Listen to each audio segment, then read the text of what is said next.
give a show of hands for a few, and then, you know what I'm saying, come back, all right?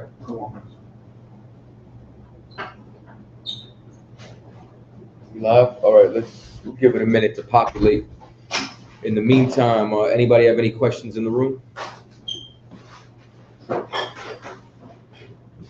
All right, everybody knows the Bible. Got y'all. What's up? If you could for a few.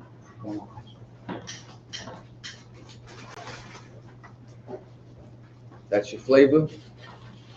That's what you like? I got the rest of that. Yes, you did. That's all you want? I want to save like for lunch. You know? I understand. I ain't mad at you. It's probably the most Puerto Rican thing y'all ever see me do. Sip of Malta.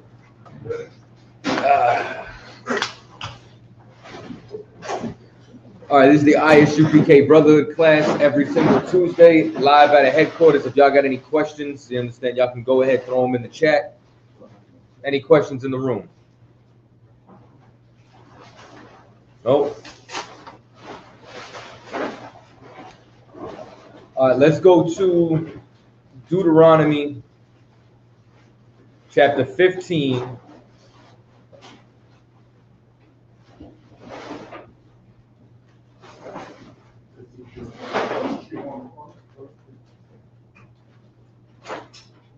Let's go to Deuteronomy 15 and 1.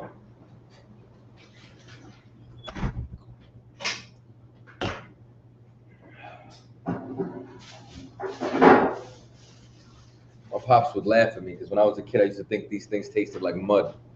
They still do. I don't think so. I don't know. My palate like warped over the years. It's completely different. It's crazy. Waylo, he got like a case of these in the fridge. Miniature one. A whole case.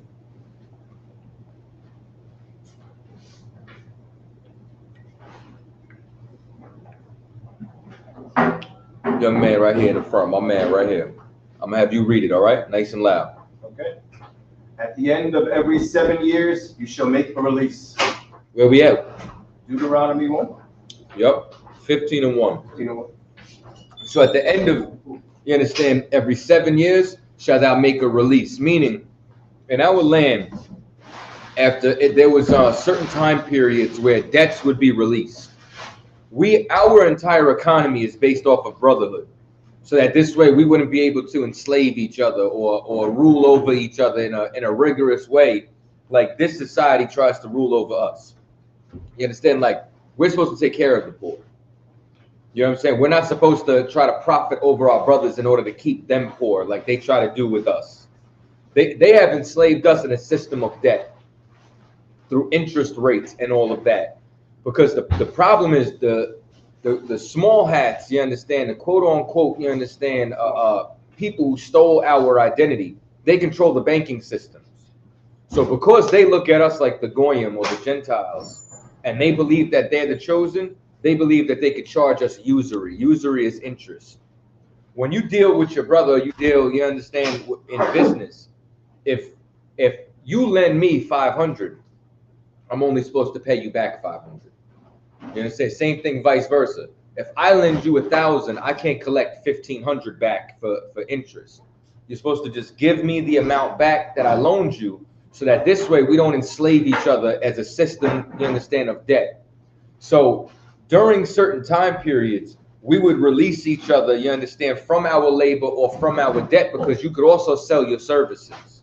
Meaning, if you owed somebody money and you understand they owned you understand, a very prominent business, or you understand, they had you understand, maybe they raised horses at the time, maybe they had a store, whatever the case may be, you could offer your services to work for them, and that would work off the debt.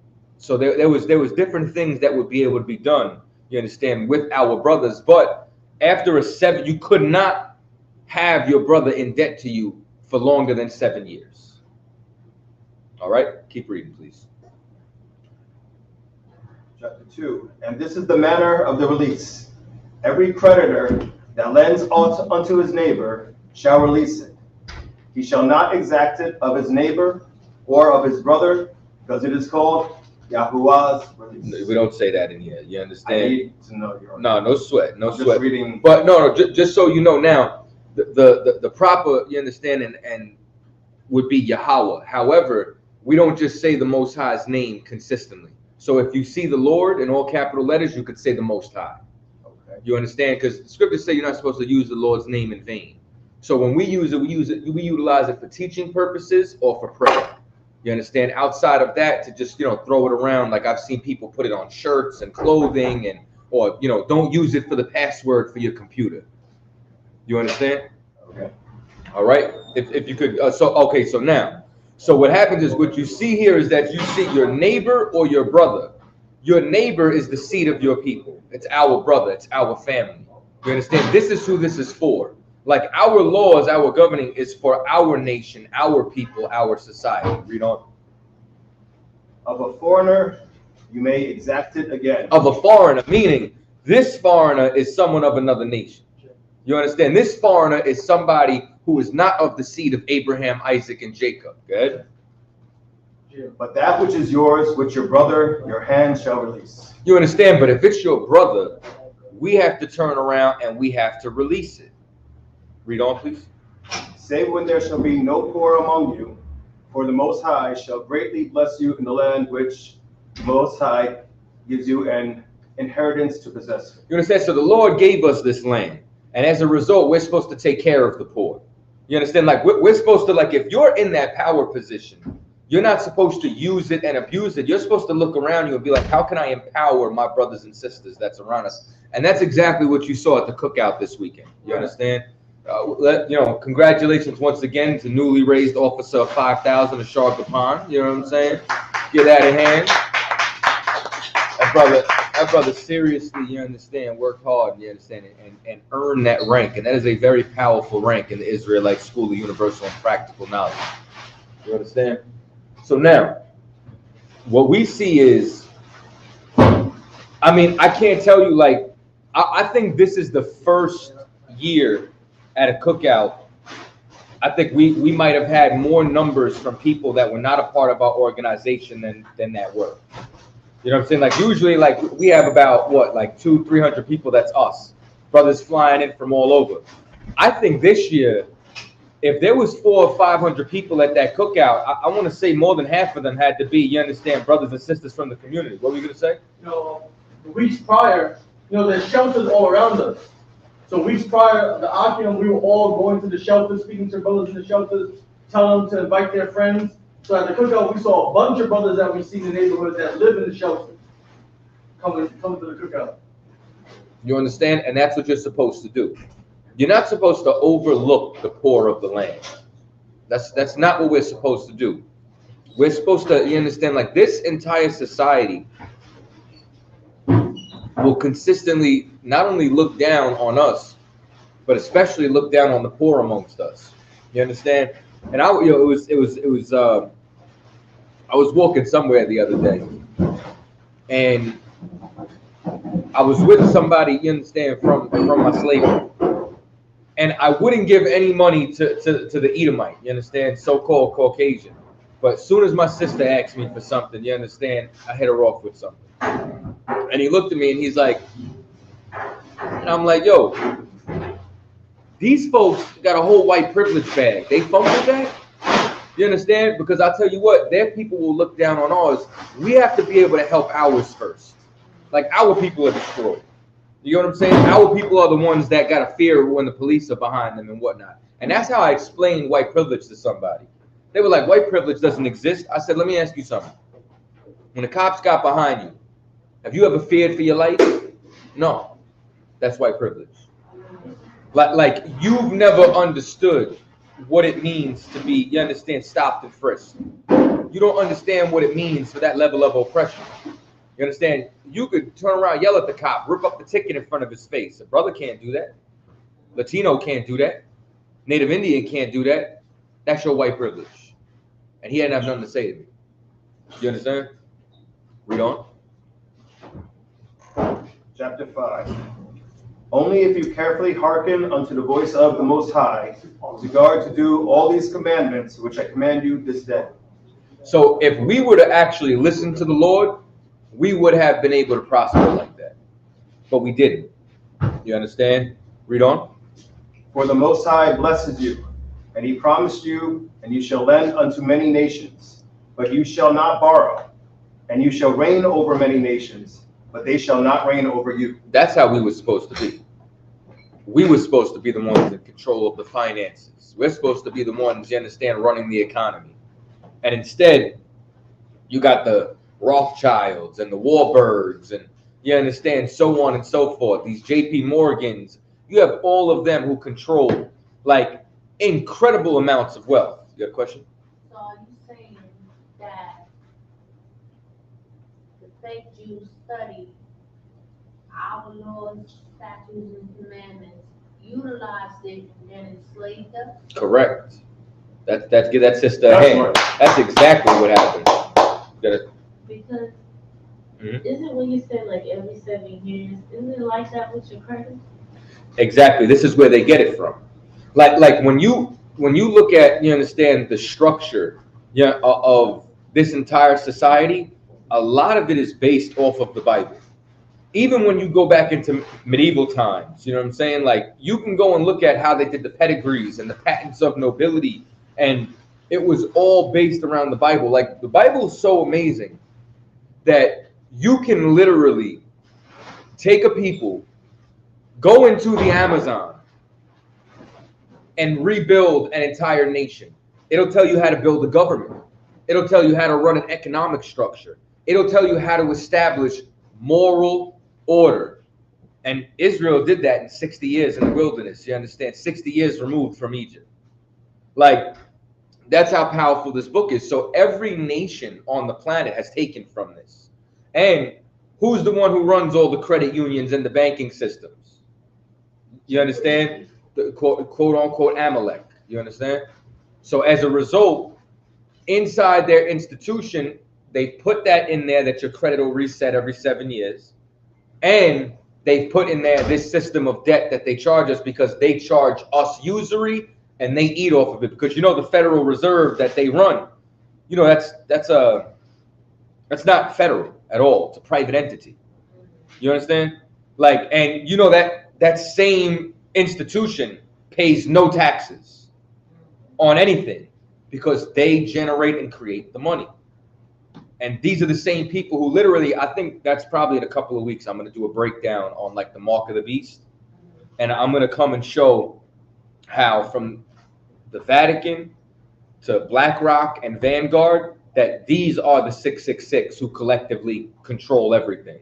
These are the handful of Edomites that run the entire world. And like when you can look at that, it takes the magic and the mystique off the Bible, and you start to look at it and say, no, this is really happening right now. If we look outside our window, that there is a small, less than 1% of people on the earth who are literally running and controlling absolutely everything.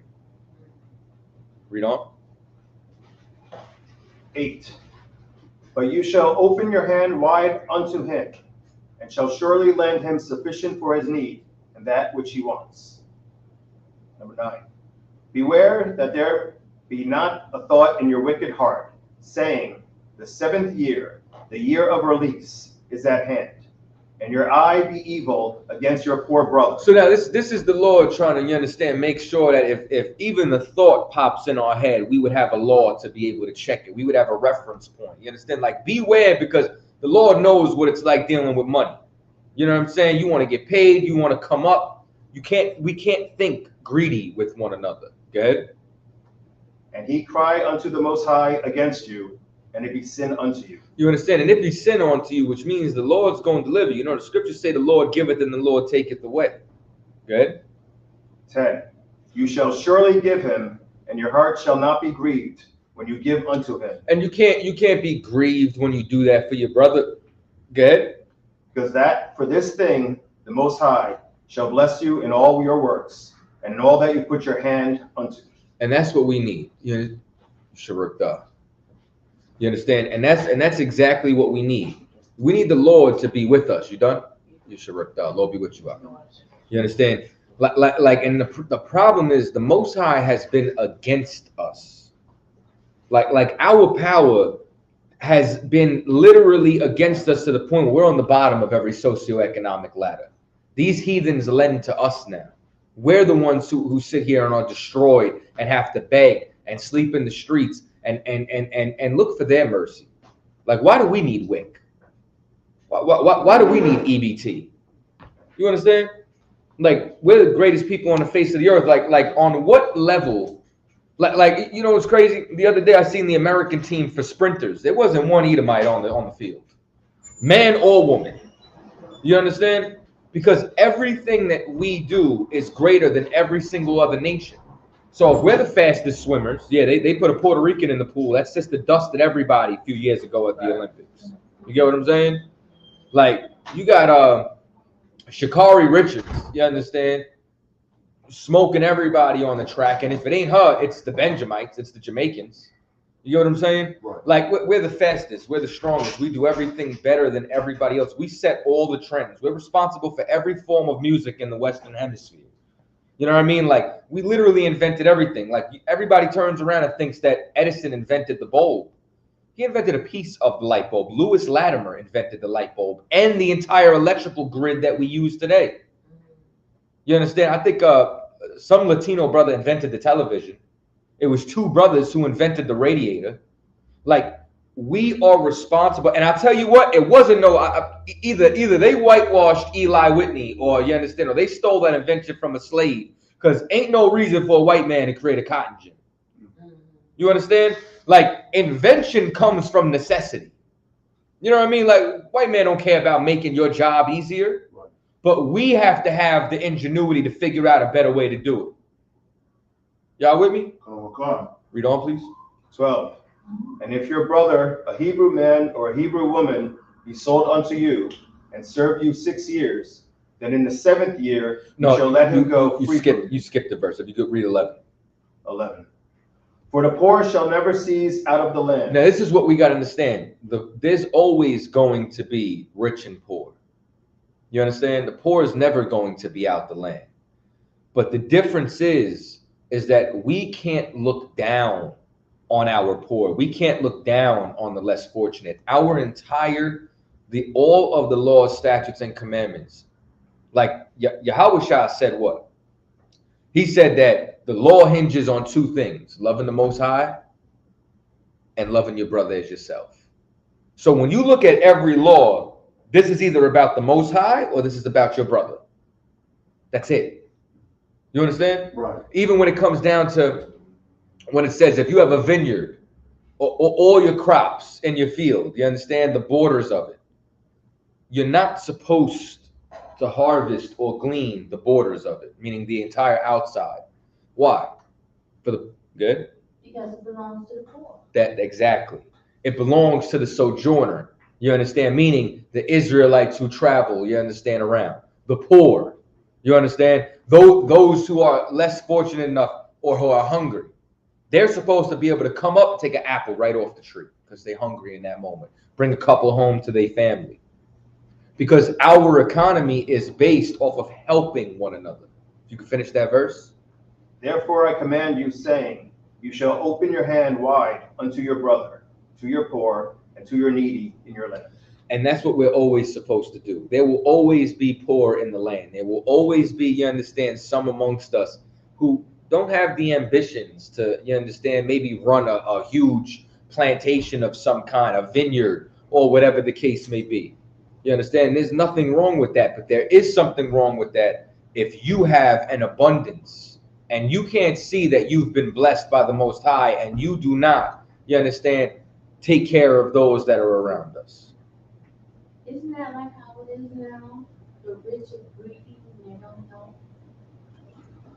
Exactly. Because the scripture says, when the righteous are in authority, the people rejoice. When the wicked are in authority, the people mourn. And the wicked have been running the earth. And that's why you hear so much sighing and crying. That's why, like, you know, I keep seeing things online where You got brothers who are masked up and they're running into stores and snatching all the clothes off the rack, you know what I'm saying, all the designer in order to sell it.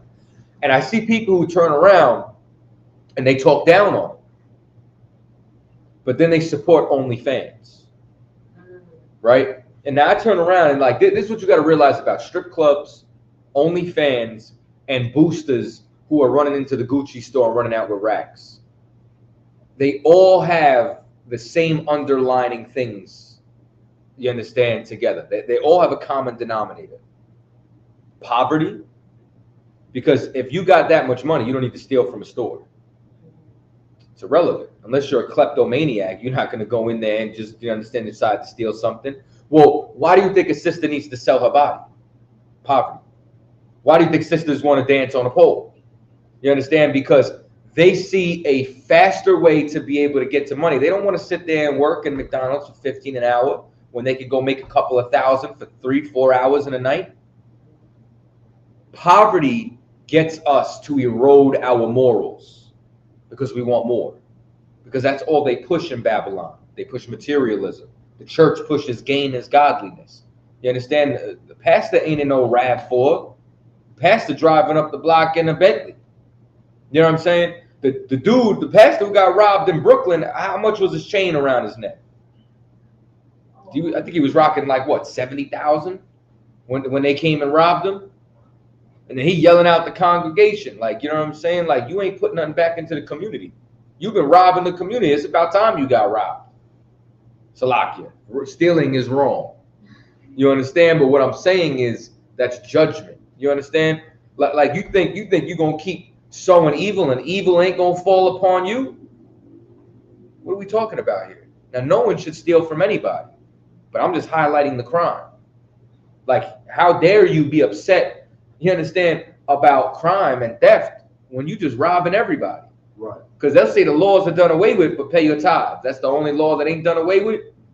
And then you got Israelites who wake up and now they want to push the law, but the only law they ain't want to do is what? The one that hurts their pockets, which is tithes. Ain't that something? So we have to be able to take care of each other, good?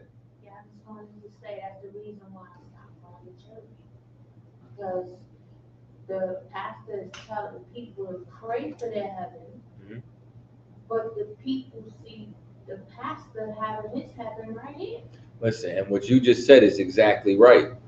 And that's what we got to get out of. The church teaches a sense of fatalism. Everything is dying. Everything is going to meet the Lord. Everything is when I get to go to this whole other dimension. Chinese got their heaven right now. They ruling. They got a rich history talking about the Shang dynasty, the Han dynasty. You know what I'm saying? Hundreds and hundreds of years of rulership. And you understand, they're colonizing the earth right now without firing a bullet. Like, you see all these other people living deliciously, and we're destroyed. And that's because we did not hearken on to the Lord. Any questions? I think I saw a question online before you had gone. Come on, I have a question from Ilatiza. Wants to get a breakdown of Romans chapter 9, verse 30 through 33. All right, let's go there.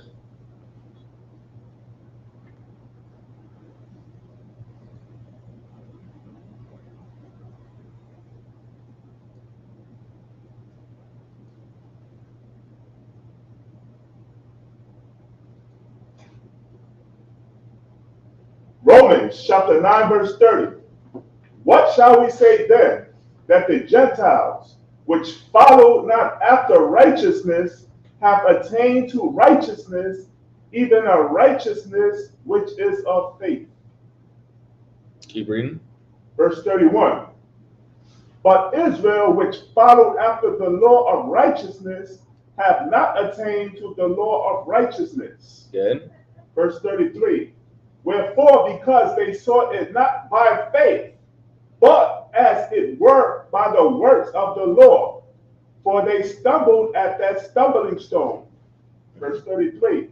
As it is written, behold, I lay in Zion a stumbling block and rock of offense, and whosoever believeth on him shall not be ashamed. So to the brother who asked this question, what specifically are you asking? And then also, I want to know, who do you believe these Gentiles are in verse 30?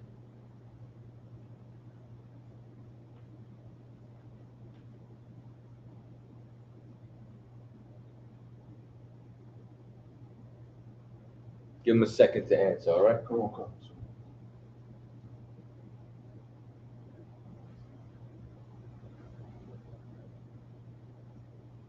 If anybody else has any questions, you can go ahead and type them in. Hey, Thawada the AWOL for your donation.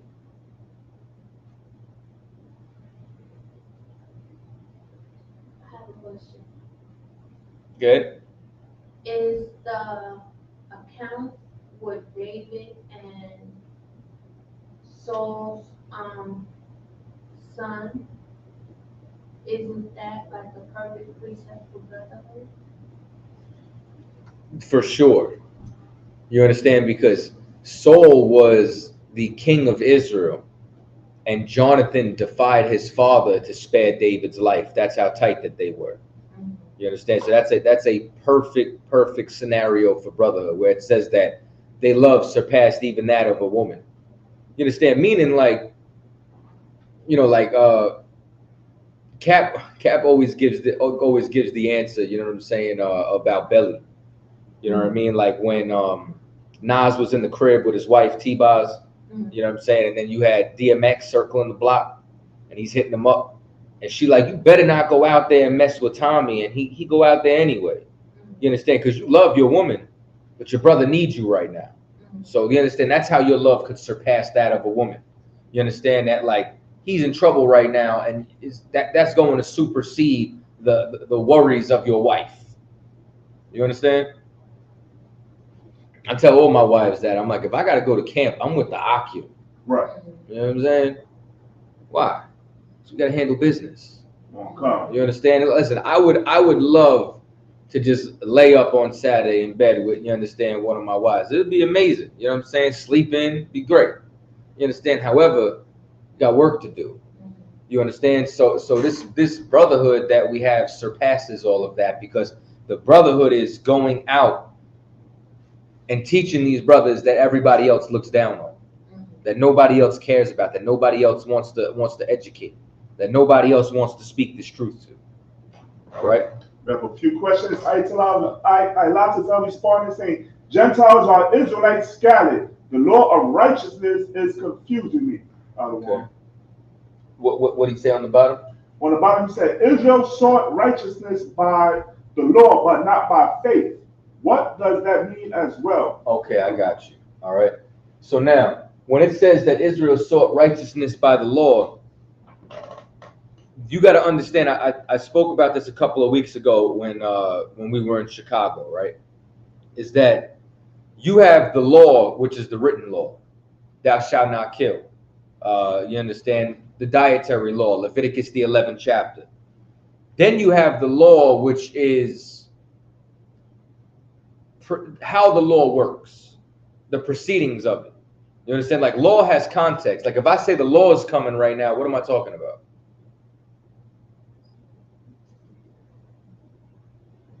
Nobody know? If I say the law is behind me, what am I talking about? So like you said the law or the Lord? If I say the law. The Torah? No. If I say the law is behind me, I got the laws in my rearview mirror. Police? There we go. The police. Because the police is the law, is it not? Because what do? They perform acts and service of the law. They enforce it. You understand? Us enforcing the law doesn't make us righteous. And what I mean is, if we're driving down the road, right? You get a speeding ticket. You drive? Never. Not anymore. Not anymore. But when you did drive, you ever speed? Yeah. You ever get a ticket? Yeah. Did it stop you from speeding? No. Nah, because the law don't make you righteous. Meaning, the penalty of the law, the enforcement of it, it doesn't change you. That's not what changes us. That's not what works for us. We know that because we got the speeding ticket, we still kept speeding. You get the parking ticket, I'm still double parking. This is New York. You get what I'm saying? Like that's what's going down. It's not changing. Well, if you look at the penalty back then, you know, aside from the penalties of being stoned or burned at the stake or whatever the case may be, if you had to pay a turtle dove, I got a whole flock of birds. Right. It wouldn't stop you from sinning. If you were rich and you had all the cattle, what does it matter? You could just kill the cattle, which is why the Lord says, I take obedience over sacrifice, because the sacrifice means you fell short. The sacrifice means you failed. So when it turns around and it's talking about this law of righteousness, you understand, meaning with the keeping the law is how you're righteous. But we continue to break the law, and the punishments didn't make us righteous. It didn't make us change. It didn't make us follow. Moses knew how to punish us. Christ knew how to change us. So this is the example that I gave, you understand, a few weeks ago. So I said, if you were on death row, right? You about to walk down the Green Mile, could be firing squad, could be whatever form of capital punishment or execution they're going to perform. And right before you're executed, somebody else steps up and says, release him, take me instead. And you watch this man die. Imagine now, like, this is the question I'll ask rather. If you now are free after you were about to die and you know someone else died for you, would you in your right mind have any love for the man who died for you if you committed the same crime that got you locked up in the first place? I would say that his death is in vain. You would say his death it meant nothing. It didn't mean anything. Here's the truth of the matter. Really, your life is no longer yours.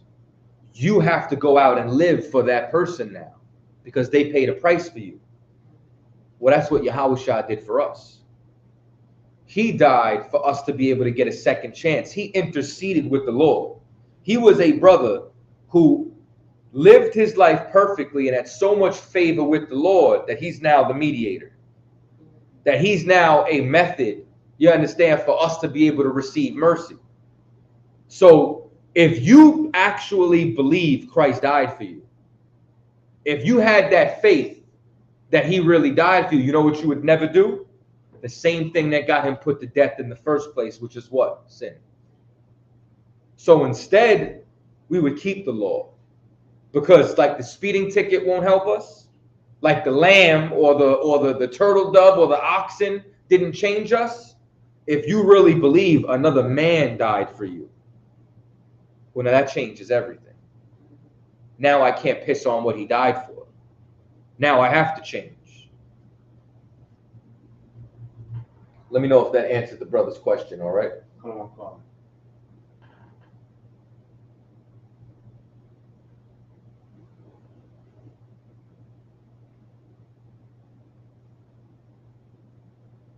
Y'all can go ahead, type in whatever questions y'all got.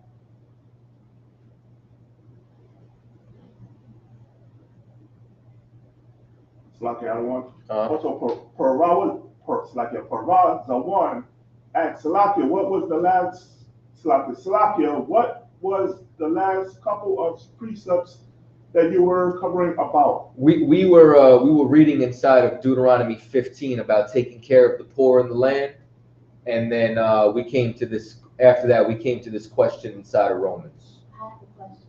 And the book, good.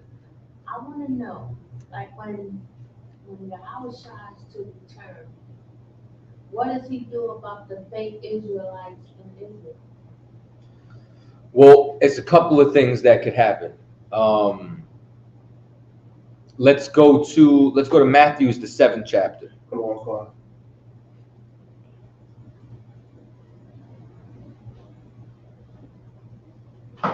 Just so you know, this is not just what I'm about to tell you is not just for fake Israelites. It's for Christians. It's for anybody who is perpetrating and not really in the truth and claiming that they serve, you understand, the power of Abraham, Isaac, and Jacob and our King Yahushua. All right. So let's go to Matthew 7 and I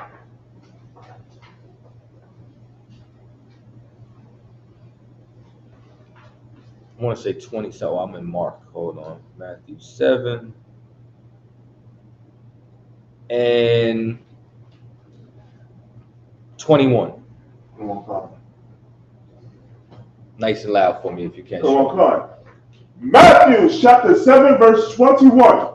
Not everyone that saith unto me, Lord, Lord. So you know, everybody turns around and says, you understand, Lord, Lord, Adawan, Adawan. Good?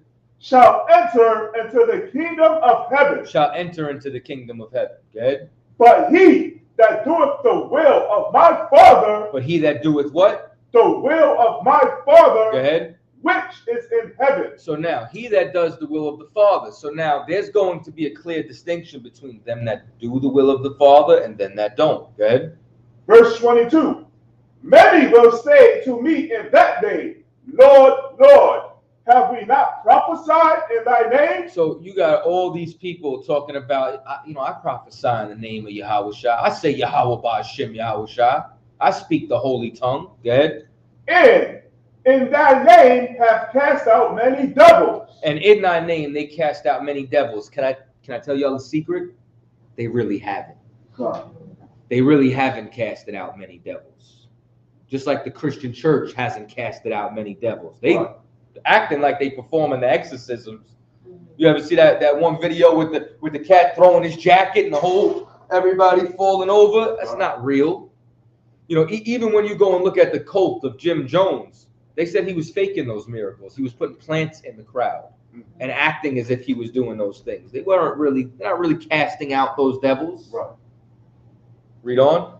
And in thy name done many wonderful works. Look at the many wonderful works. They go to camp, right? They do all these things, right? Yeah, they wear fringes. Yeah. Go ahead. Verse 23. And then will I profess unto them, I never knew you. He shall say what? I never knew you. This is one of the most horrifying things. You don't want Yahweh Shah to return and say, I never knew you. That means all that labor and work that you thought you were doing is really in vain. Go ahead. Depart from me, ye that work iniquity. You understand? That's what's going to happen. Christ is going to dismiss them. You understand? Now, let me take... You have another question? No, I was just gonna say, they're gonna get dismissed, but then what happens to the real Jews?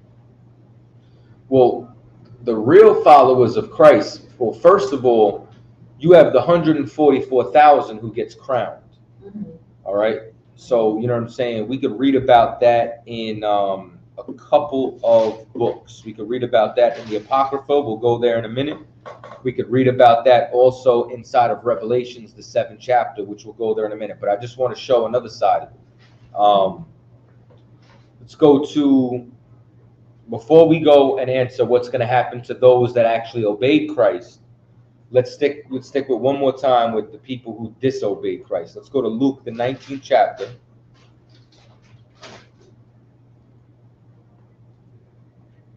I want to say that might be verse 21 too. Let me see.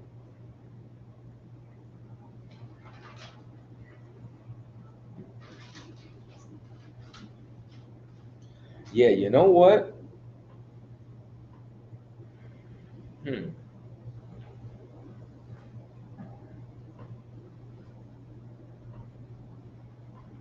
This is actually perfect. Let's, I was just going to fast forward straight to the point, but I'd rather break this whole thing down. So no sweat. Take your time. If you could pick up reading form, we're in Luke 19 and 12. Luke 19 and 12. Please. Luke 19:12. He said, therefore, a certain nobleman went into a far country to receive for himself a kingdom and to return. So now this is a parable. So in this parable, that is a metaphor. You understand? Christ is actually speaking of himself. He's this nobleman. Christ is of a royal lineage. You understand? He's a descendant of King David. He is the rightful heir to the throne of Israel.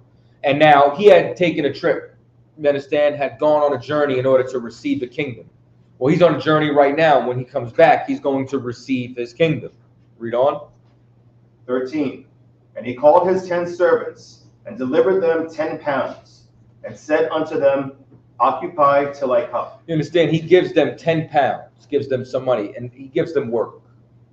And says, occupy till I come. So you better work until I get back. Good? 14. But his citizens hated him, and sent a message after him, saying, We will not have this man to reign over us. And this is every fake Israelite. This is, Old Testament only. This is everybody who turns around and is supposed to be called for this, and instead they ignore it. They don't want to labor. They don't want to serve Yahushua. They'd rather stay in the church. They'd rather get high. They'd rather stay in the world. You understand? They hate him. They hate him because he actually requires something of you. You know why people love Christianity? Christianity requires nothing of you. Right. You understand? You don't get judged for being a Christian. You get embraced. You don't get told you're in a cult for you understand, for being a Christian. And there ain't nothing. I mean, I'll go inside the Catholic Church. The Catholic Church has something called transmorphification, where they ring a bell, and when the bell rings, they take those little crackers and the wine, and that transforms into the body and blood of a demigod. And they pass a goblet around, a gold goblet, and everybody drinks the blood of a god. That don't sound like a cult to you? That sounds like a cult to me. Right. You understand? When do you ever, you could put plants in your house. When do you ever take a full tree and put it in your house? Besides Christmas. And then decorate it. And then why do the gifts go under the tree? Right. Because you're paying tribute onto your God. And then they go Christmas caroling and they sing Christmas tree, oh Christmas tree. You sang to a tree. That sounds like a cult to me. But that's normal. They're making you bow down to get the present. Just raise your hand though. Oh, All right. sorry. No sweat. But go ahead. They make you bow down to get the present. Make you bow down to get the presents. You understand? Because you're paying homage onto your tree. You understand? Onto which your tree is now your God. It's your idol. Which is why the Rockefeller Center, they go and get one of the biggest trees in the world, light it up for the whole world to see. That sounds like a cult to me. And people travel all over the world. Look at the tree. There's trees everywhere, dog. What are you talking about? So this is what you're reading about. You're reading about those people who would rather be inside of these philosophies that don't judge them. Good? Question. Is celebrities like idols? Is that idol worship? It can be. You understand? Like it depends on what the extent of it would be. If you got a shrine of them, pictures all over the wall, and you revolve your entire life around them, then you're worshiping that person as an idol. You know what I'm saying? Where everything in your life is solely around this idol, this person. You know what I'm saying? Like that could be a form of it. Like if you're putting them before the Lord, that's when it becomes an issue. All right. Read on. 15. And it came to pass that when he was returned, having received the kingdom, then he commanded these servants to be called unto him, to whom he had given the money, that he might know how much every man had gained by trading. So now he's taking an account of, in this time, what have you done? I put you in charge of something. What have you done with what I put you in charge of? Go ahead. 16. Then came the first, saying, Adonai, your pound has gained 10 pounds. Good. 17. And he said unto him, Well, good servant, because you have been faithful in a very little, have authority over 10 cities. So now, because he multiplied his penny, he's like, well, I got this kingdom now. I'm going to put you in charge of 10 cities. This was the reward. And he continues to go down, you understand, until he finds, you understand, read 20. And another came, saying, Adonai. You could say either Lord or Adawan. Adawan? Adawan. Ottawa? Adawan. Adawan. Adawan. Adawan. Yeah. Okay. Good. Adawan. And another came saying, Adawan, behold, here is your pound, which I have kept laid up in a napkin. So all the other cats, they worked. They flipped the money. You understand? They got a return. You flip 10, here's 10 cities. You flip 5, here's 5 cities. This cat held the one, buried it, waited for him to come back, and gave him back exactly what he gave him. No increase. Go ahead. 21. For I feared you, because you are an austere man. You take up that you laid not down, and reap that you did not sow. You understand? Thou takest up that thou laidest not down. You pick up what you ain't put down. He's like, you are austere man. This is the real character of Christ. Like Yahushua looks like this cat right here. You understand? He look rough. That's an austere man. He's not to be trifled with. You understand? Debo. You know what I mean? Like when he gone, then they be talking again. Like that's how that go. You know what I'm saying? Or Tebow. Shout out to Captain Tazaiwan. You know what I'm saying? I think he's teaching class right now. So as a result, this man said, I feared you. So he didn't put no work in. It didn't matter that he was called by the Lord. He decided to waste his penny and not work. Good? 22. And he said unto him, out of your own mouth will I judge you, you wicked servant. You knew that I was an austere man, taking up that I laid not down, and reaping that I did not sow. Good. 23. Wherefore, then gave you not my money into the bank, that at my coming I might have required my own with usury. You understand? He said, yo, I came to pick up what, you understand, what I didn't put down. You know I wanted more. Out your own mouth, I'm going to condemn you. You were supposed to give me a little bit more off the top. And those that did received a great reward. You understand?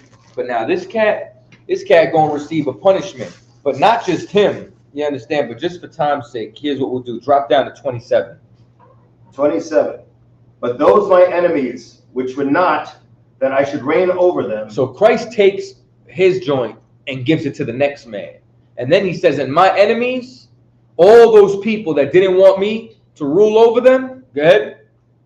Bring hither and slay them before me. So let me tell you something. They're going to be put to death. Anybody that does not wish for Christ to rule over him is going to die. Slakia. It's going to be unalived. Okay. Because we got the internet rules. Good. So in verse 27, the enemies. So the context is it's talking about Israelites, not talking about the other nations. The context is talking about anybody. Anybody? Now, the context is talking about his nation, his people. You know what I'm saying? Which is why when you read up, it says, you understand, but those people hated him. Right. You understand? Okay. But this is anybody, because remember, it says every knee shall bow. Right. Christ come back, he taking crowns. Right. Yahushua ain't playing no games. You know what I'm saying? But now, so the sister asked for part 2 of a question. She wanted to know about, now, what happens to the people who are right? Well, they get rewarded. They get rulership. That's the 144,000. So I said we'd go to Revelations. We'll go to Revelation 7. And sure, pick up for me and let's go to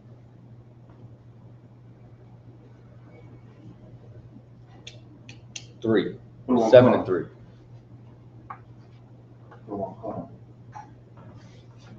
Revelations chapter 7 and verse 3. We'll start at 2. Come on, card. Revelation chapter 7 and verse 2. And I saw another angel ascending from the east, having the seal of the living power. And he cried with a loud voice to the 4 angels, to whom it was given to hurt the earth and the sea. So now there's a judgment coming. You understand? Hurt the earth and the sea. Go ahead. Come on, card. Verse 3. Saying, hurt not the earth, neither the sea, nor the trees, till we have sealed the servants of all power in their foreheads. You understand? So until we seal, you understand, the servants, this judgment ain't going to come. So now that's what we're all trying to be. We are all trying to be one of these servants that served the Most High Power, so that this way we could be sealed. Good? Verse 4. And I heard the number of them which were sealed, and there were sealed 144,000 of all the tribes of the children of Israel. Now, this is what the Most High is waiting on. You understand? He's waiting on us to be sealed. And out of us is 144,000. Now, this doesn't mean that only 144,000 is going to be saved, but there's only 144,000 who are going to be given that opportunity to flip those pennies, to rule, to be in charge, to be like remember earlier when I was talking about, you understand, like the Warburgs and the JP Morgans and the Rothschilds. That's who rules now. This is those seats. Right. This is the seats of rulership over the planet Earth. And if you think about, you know, there's what, 7 to 8 billion people on the earth. 144,000 is not a lot of people. Right. That's very small. How many governors and senators are there just in the United States alone? You understand? Not many, a handful. And they run this entire country of, you understand, over, you know, how many millions of people is inside of America? What, 300 million? I think there's 300 million people in America. And out of the 300 million people in America, there's a handful of people running the whole country. Well, this is who's going to rule the entire earth. Read on. Verse 5. Of the tribe of Judah was sealed 12,000. You understand? Of the tribe of Judah was sealed 12,000. You got this? So, sealed means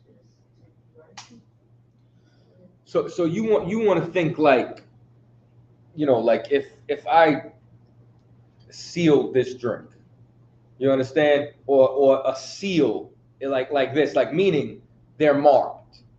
You understand, like the Lord's put a label on them, so that this way this is mine. You understand? Like when you seal something, you close it up for yourself. You mark it, you label it, and now this bottle is sealed. You understand? You know where it comes from, who it belongs to. It's closed up. You can't touch it now. You understand? So the Lord putting is a seal or a mark on us. You understand? Like you got the mark of the beast. You understand? That's a mark that they put on you, that you belong to them. Well, this seal, this mark, this is something that belongs to the Lord. You understand? so they're saying they're waiting for him to pardon. They're waiting for servants to rise up that are worthy enough to be marked that this is one of us. And now when there's enough of us, that's when everything's closed up. That's when everything's sealed. And then now the Lord's going to move forward with his judgment. You understand? Like if I turn like this and I take this cap off, what could this could be? A beer? Could be a Budweiser? Could be a ginger beer? You don't know what it is till you see the seal, till you see the label, till you see who it belongs to. You understand? Now we know what company. You understand? We know it was established in 1939. You understand? Well, the Lord sealed this school in 1969. That's when this is established, and we're fighting for those seats. You understand? We're fighting to be a part of the 144,000. You understand? Like this is the seal of the school. You see this, what do you think of? Isupk, this is the seal. Right. Well, the Lord's putting a seal on us, a mark on us. You understand? That wouldn't be a seal of David. Yeah, it's the seal of David. You understand? But we've utilized the seal of David because this is the throne that Yahushua sits on. All right? Read on. Of the tribe of Reuben were sealed 12,000. Of the tribe of Gad were sealed 12,000. So it goes all the way down, all 12 tribes. You understand? 12 times 12 is 144. But when you add the 1,000 in there, now it's 144,000. This is who's going to have rulership. This is who obeys Christ. If you don't obey Yahushua, you're going to die.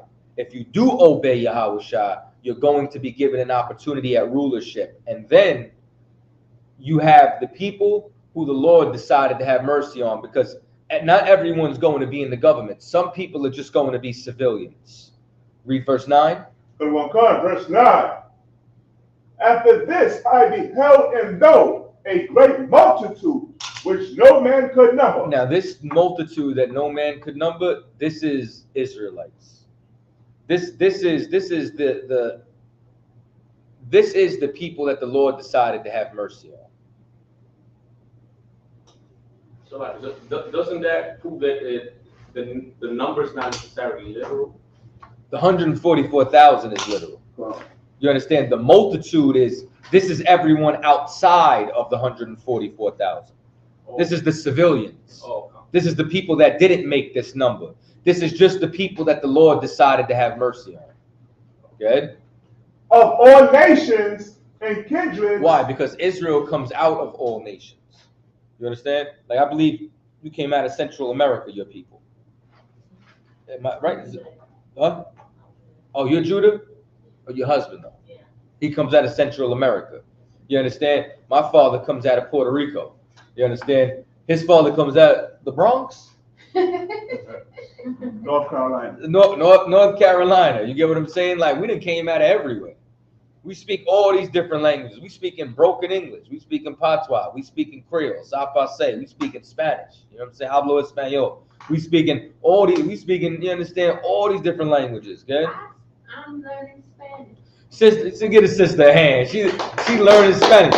I be trying to learn Spanish. I'm on a job. I'm the only one that speak English right now. You know what I'm saying? So now I'm picking up some things. Look, you feel what I'm saying? Like, ¿tú tienes metro ahí? Metro? No? Okay. Metro? You mean the metro? No, the measuring tape. You know what I mean? Go ahead. And kindreds and people and tongues stood before the throne and before the Lamb, clothed with white robes and palms in their hands. You understand? And like the palms is now a sign that they're acknowledging the rulership. You understand? You wave the palms. It's a symbol of, you understand, y'all are the ones that's in charge. You understand? White, because the Lord cleansed them, kept them for himself. You understand? Before the Lamb is Yahushua. And now this is all the civilians. You understand? So this is those that the Lord spared from destruction and had mercy on. All right? So basically, everybody is that Israelite that he decides to spare is going to be part of the civilians. It's either going to be a part of the 144,000 or the civilians. All right? Any questions online? Sir. We got a question from Sister Nakab saying, Salakia, sir, I have a question. Is it true, sir, that on Judgment Day, for the ones in truth, we will be working to get into the gates of the kingdom, Salakia, into the gates of the kingdom, or better said, how does it work? Yeah, like that's basically what we just read about. Like we're working, you understand, to not only get into the kingdom, but to rule it, to have a seat in Christ's government. Like that's what every member of the Isupk is here for. You know what I'm saying? Because we want rulership. You know what I mean? And once again, it's why these brothers try to acquire so much power. It's why with this power we take care of our people. Like I said, we fed hundreds of people this weekend. You know what I'm saying? I can't even count how many people came through. I want to say it was like 400 to 500 that passed through. You know what I'm saying? And out of them, I mean, 300 of them had to be in the world. You know what I mean? And all blacks, Latinos, and Native Indians. You know what I'm saying? Right. So I hope that answers your question. Let me know if it does. Next question. Our next question from Officer Baratazar. Salaki, can I get a general breakdown of 1 Corinthians chapter 12, verses 7 through 9? Let's go there. Salaki, if I may. And he also asks in the 9th verse, what does it mean? Salaki, what does it mean in verse 9, another faith? What? Another faith? Come on, God. All right, let's get there. So we're going to 1 Corinthians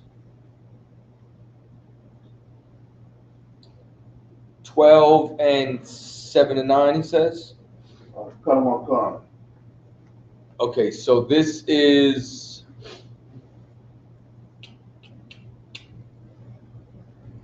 okay. This is talking about spiritual gifts. All right. Let's start at verse 4. If you could read it for me, Shaw. Hold on, sir. 1 Corinthians chapter 12 and verse 4. Now there are diversities of gifts, but the same Spirit. You understand? These gifts are abilities. You understand? Everybody's going to have a different ability or a different capability. And we have all different offices inside the school. Listen, some brothers could prophesy. They'll tell you the future. Some brothers could interpret dreams. Some brothers are vigilant on Shamar. They're just amazing with security. They could sense and see danger absolutely everywhere. You understand? Some brothers got that gift of tongues. They could speak in damn near every language you could imagine. You know what I'm saying? Everybody's going to have a different gift or a different ability. Go ahead. Verse 5. And there are differences of administrations, but the same power. That's actually, you understand, the same Lord. That's talking about Yahushua. You understand? So meaning, even though we're all in this one body, you understand, Christ is the head. Right. So Yahushua rules over everything. But under that, there's still different administrations. There's different offices. There's different duties that have to be performed. Good? Verse 6.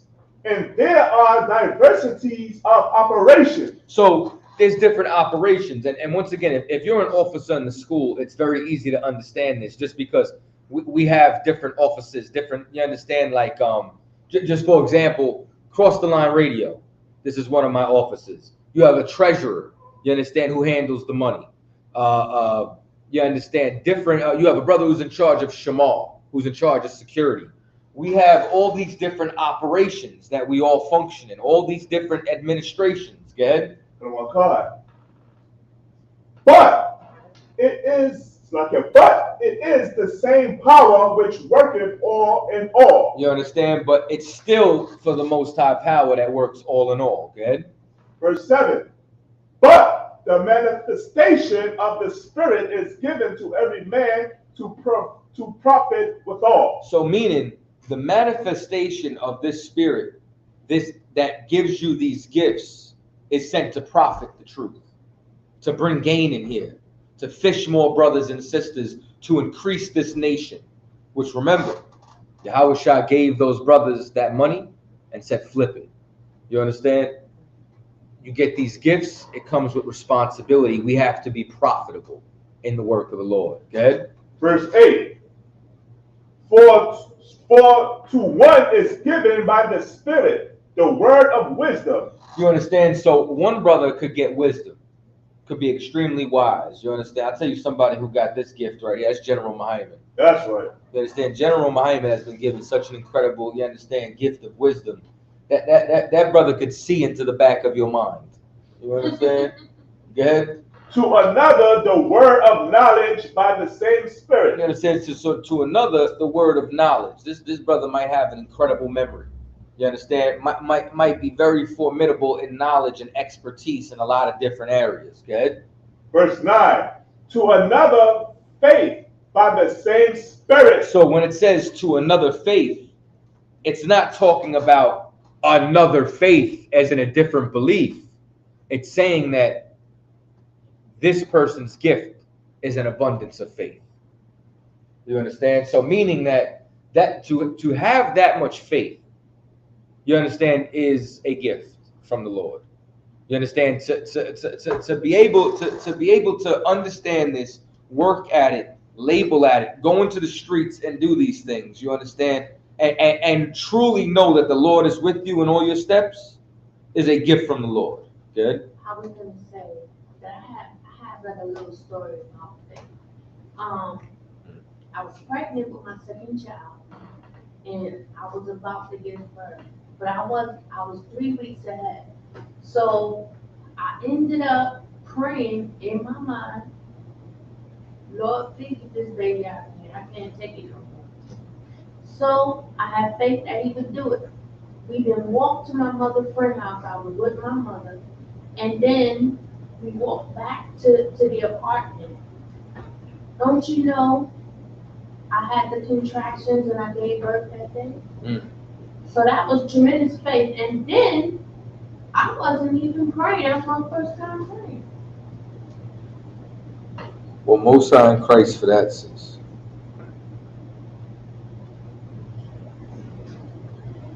Right? I think that would be faith, right? That was definitely faith as far as belief is concerned, but faith is also works. And then you understand, faith without works is dead. You understand? But there's going to be somebody who believes that they are going to continue to show up to work and be locked all the way in. Good? Like it. Oh yeah. So what you saying is when the brother is so dedicated to his work that at times it could be it's almost like he brings it home because he's dedicated to it. Workaholic per se. I wouldn't necessarily say it too much like that. It's just his brother's always on. You understand? Always on everywhere that he goes.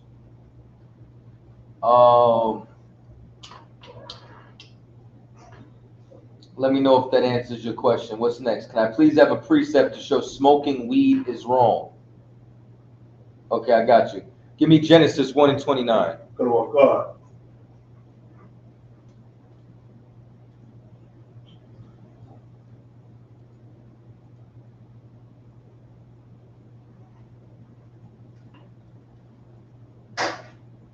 Genesis chapter 1, verse 29. And the Most High said, behold, I have given you every herb bearing seed. So now, all the herbs of the planet, all the plants, they're all bearing seed. You understand? This is what the Lord has given us. Good? Which is upon the face of all the earth. Good? In every tree, in the which is the fruit of a tree yielding seed. So now, all over the earth, you understand? This yields its seed. It reproduces of itself. Go ahead. To you it shall be for meat. It shall be for what? Meat. We're supposed to smoke it. Meat. What do you do with meat? You eat it. The plants have a purpose. They're to be eaten. Every plant on the planet is lawful to ingest. Now, you're not going to go eat poison sumac because it could kill you. Everything on the planet has a purpose. When it comes down to plants, you have two purposes. It's either for food or it's for medicine. That's it. Every herb bearing seed on the planet can give you understand, is either one of the two. Sometimes it could even be both. You know, like garlic could flavor your food. Garlic is also a natural antibiotic. You know what I'm saying? Onions could season your food. Onions is also excellent for detoxing. You know what I'm saying? Whatever the case may be, all of these different things. What is the nutritional value of marijuana? There isn't one. You understand? Just raise your hand next time. No sweat. You all right, sis? You know what I'm saying? So there isn't one, which means that it could have medicinal purposes. Marijuana does have medicinal purposes, but here's the problem. If you abuse medicine, you're a junkie. Right. You know, promethazine is lawful. You know, it's unlawful. Getting a styrofoam cup, double cupping it, pouring 3 ounces of promethazine in it, some Sprite, a Jolly Rancher, mixing it up and sipping it till your head feel like it's blowing up like a balloon. You're getting high. You're not taking cough medicine at this time. You understand? You're abusing it. You know, Vicodin is lawful. But if you're taking Vicodin day and night, you're a junkie. Right. You understand? Fentanyl, painkillers. You know what I'm saying? Nobody turns around and wakes up in the morning and says, man, I need some penicillin when I wake up. Man, penicillin is so good after a big meal. Yo, man, you know what I'm saying? Like you know, that penicillin after sex. Now, the only time penicillin good after sex is if you had slept with a hoe. You understand? But, you know what I'm saying? But when you think about it, that blunt, oh, I wake up in the morning, I need that blunt first thing when I wake up. Oh, I need to smoke. You understand? Right after that big meal, ain't nothing. There's nothing better than smoking after sex. You need to smoke to eat. You need to smoke to sleep. You need to smoke to have sex. You need to smoke to do everything. A plant runs your entire life. Right. Now, is that plant helping with your glaucoma? Sure. Do you have glaucoma? No, I didn't think so. Is that plant, you understand, you got cancer and you got nausea, and that plant is helping counteract your nausea so you can eat? I mean, then you should take it. But here's the thing. When you take amoxicillin, when you take a Z-Pack, hell, if you take Robitussin, nasty as hell, you're taking it to stop being sick. And you know what your goal is? To not have to take it anymore, to be healthy. If you have to smoke every single day, you're telling me you're sick. At what point do you want to be healthy? Right. At what point do you want to be able to, because, oh, I'm so stressed out, so I got to smoke. Don't you want to be able to face reality without a plant? Don't you want to be able to actually deal with the world without medicine? Because that's what you're telling me when you need to smoke every day. You're telling me I'm sick. Right. And now you're self-medicating and you really don't want to be healed because you'd rather be numb, because really you don't want to fight your own demons. You don't want to look inside yourself and say, I'm smoking because my father left and I'm hurt and this numbs it. You understand? I'm smoking because of child abuse and childhood trauma that I have. I'm smoking because of depression. And it's like, that's what happens. Like you smoke because of lack of guidance and peer pressure. And then you realize that it makes you numb from all the pain that you really have. And then as time goes on, life gets more and more stressful and you keep smoking just to deal now. And you have been self-medicating for years. My coworker told me that our bodies are not made to eat meat. So he was saying that we were born to be vegetarian. I didn't believe him, but I still heard him out. Now, the scripture says, you understand, that the one who only eats vegetables is weak. Now, you could be a vegan, you could be a vegetarian, whatever. But the reason why someone's weak is because they're weak in faith. They're weak in understanding. This is how you know that the human body can eat meat. Because Leviticus 11 tells you what meat you can eat and what meat you cannot. You understand? So if you're going to turn around and say, oh, we were only made to eat vegetables and fruit and all this other stuff, then you don't believe in the Bible. You don't believe that we're allowed to have Passover lamb. You understand? And it's like, and that's the issue. Now, if somebody only wants to eat fruit and vegetables, that's fine. There's nothing wrong with it. But if you're only eating fruits and vegetables because you believe eating meat is wrong, you're wrong. You're denying, you understand the word of God. Because you think you know better than what the Most High laid down for us. And you don't. If you did, we wouldn't be in captivity. You understand?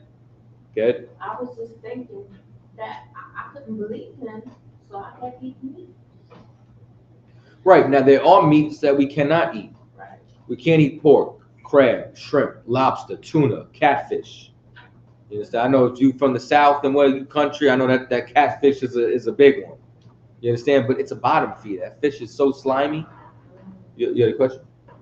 Come on, so like it was on topic of the weed. In Leviticus 10:1, that strange fire, in a sense, like in the incense, was that weed, sir? You can't say, you understand, if it's weed because it doesn't say what it is. But weed, if it was put in there, would be a strange incense because the Lord said to burn frankincense and myrrh. So if you're burning something that the Lord told you not to on his altar, it's a strange incense. Sage would be a strange incense. Anything would be a strange incense that he did not ordain. You understand? And especially if you smoking weed thinking you're getting higher to God, getting closer to God, getting closer to the Most High. You know what I'm saying? It don't work like that. Only thing that's the Most High is you right now off your weed. That's it. You ain't getting closer to him.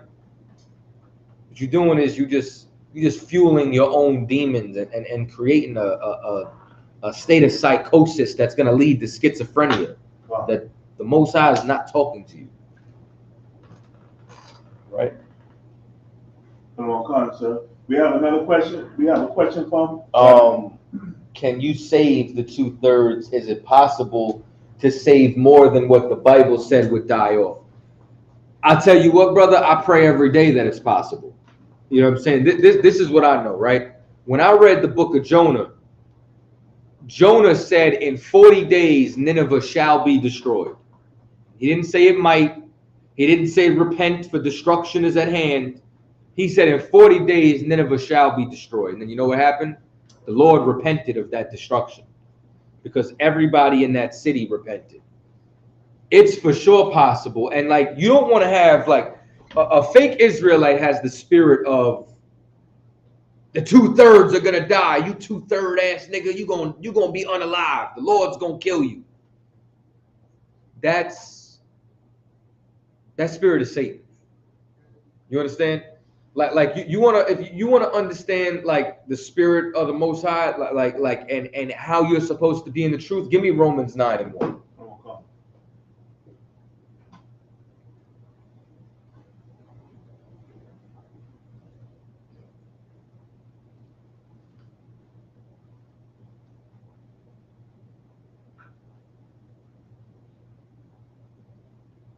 Romans chapter 9, verse 1. I say the truth in Mashiach. I lie not. My conscience also bearing me witness in the Holy Spirit. Good. Verse 2. That I have great heaviness and continual sorrow in my heart. Like you come in the truth, you're supposed to have compassion on your brothers and sisters. Like you're supposed to turn around and look at brothers and sisters in the world, and you're not supposed to sit there and hope they get destroyed and that they die and all that. You're supposed to look at them and have sorrow that they don't have what you have. That they don't have this understanding that they're not with us. Good. Verse 3. For I could wish that myself were accursed from Mashiach for my brethren, my kinsmen, according to the flesh. Like you're supposed to turn around and you're supposed to wish, you're supposed to say, I would suffer for my brothers and sisters if they could get it. Because this is Paul's real desire. Give me Romans 10:1. Come on, God. Next chapter.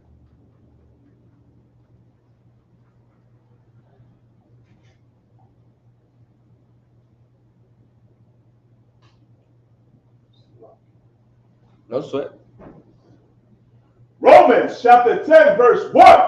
Brethren, my heart's desire and prayer to the Most High of Slakia, to the power for Israel. Slakia. Brethren, my heart's desire and prayer to the Most High for Israel is that I might be saved. You understand?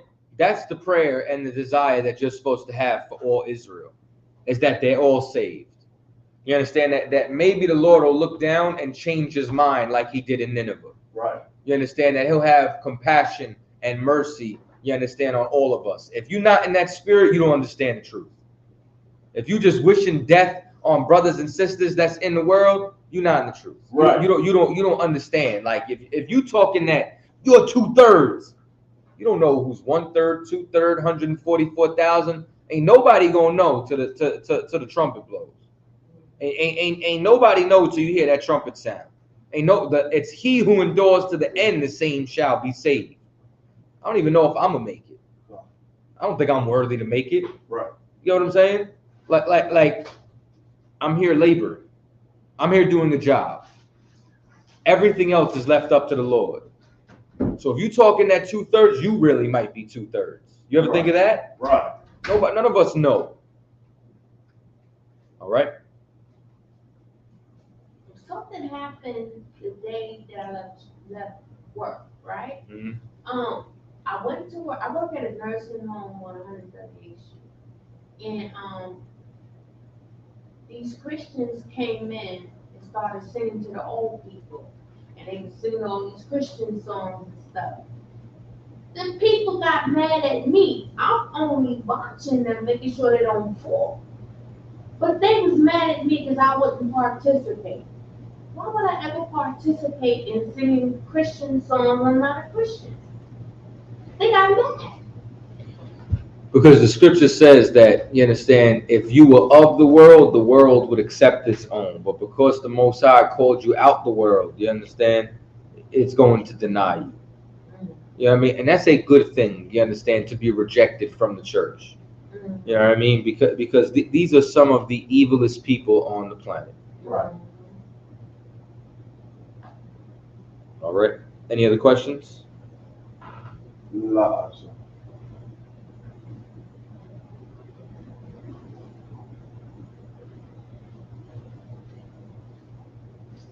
Nothing in the chat? Lots. Any other questions in the room? No, I'm gonna save it. I'm gonna save it for the next time. No sweat, sis.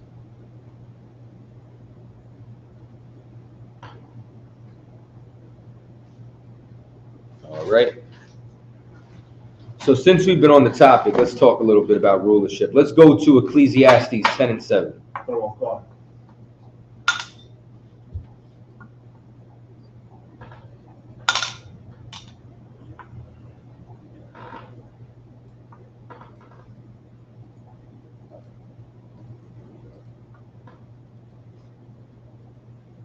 Ecclesiastes chapter 10 and verse 7.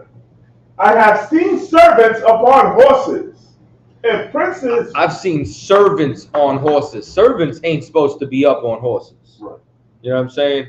Like I don't know if y'all ever seen Django. Like when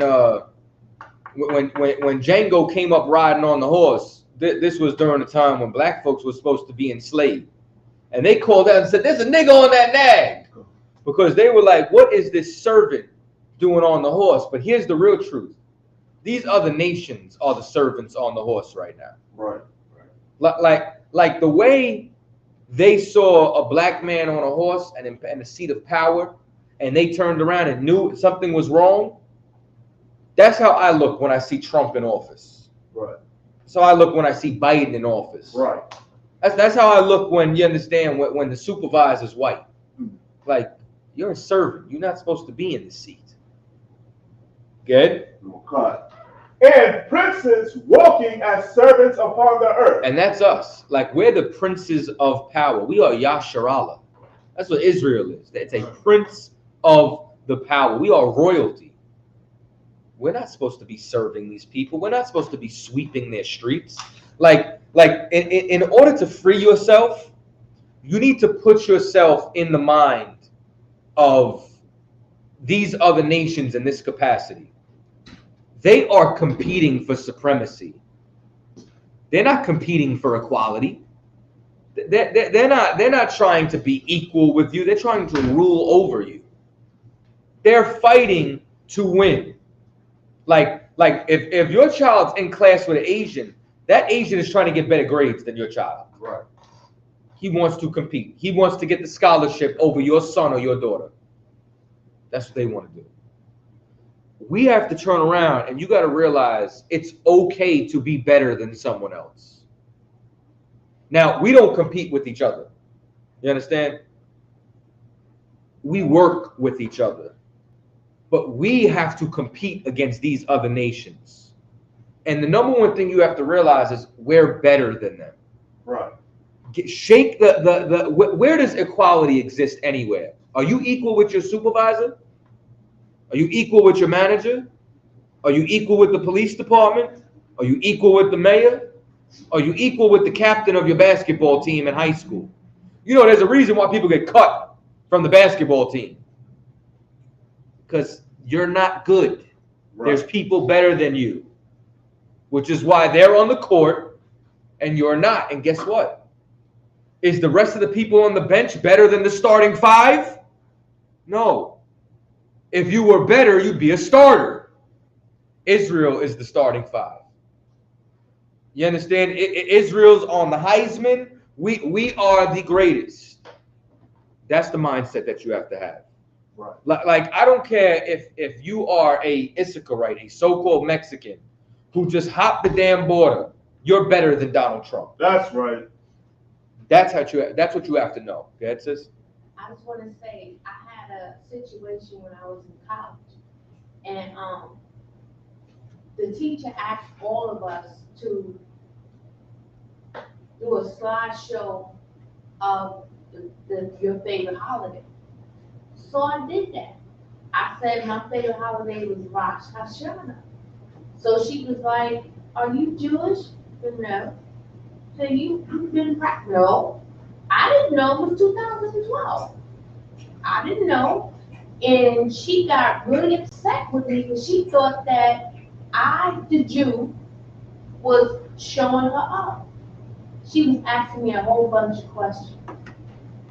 And they think that they're better than us. If you walk into a Jewish store and you go to hand them the card, they won't touch it. And if they go to hand the card back to you, you know what they're going to do? They're going to put it on the counter and slide it over to you. They don't want to touch you. They think you're unclean because they think that we're the goyim when we're God's chosen. That's the mindset that they have.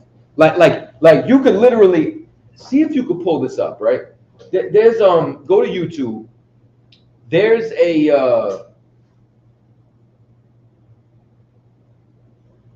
a video, right, where a Jewish man is talking about ruling over. Type in Jewish man says we will have slaves.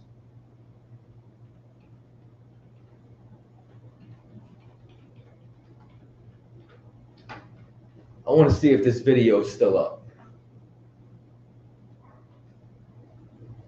Scroll up.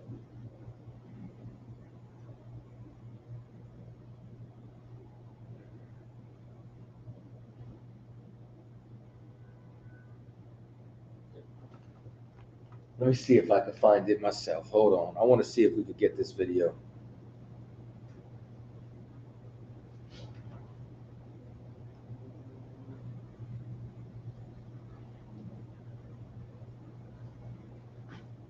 Let's see.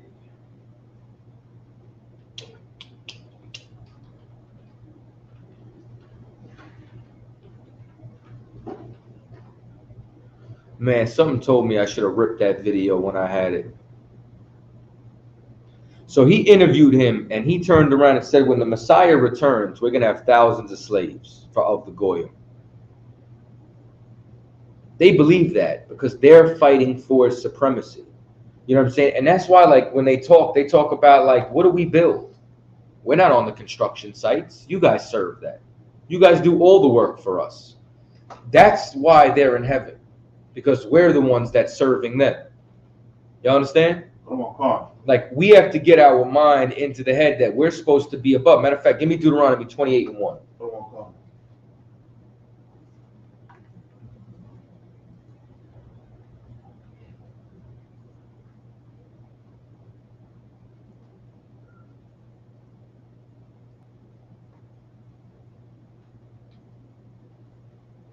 Deuteronomy chapter 28, verse 1.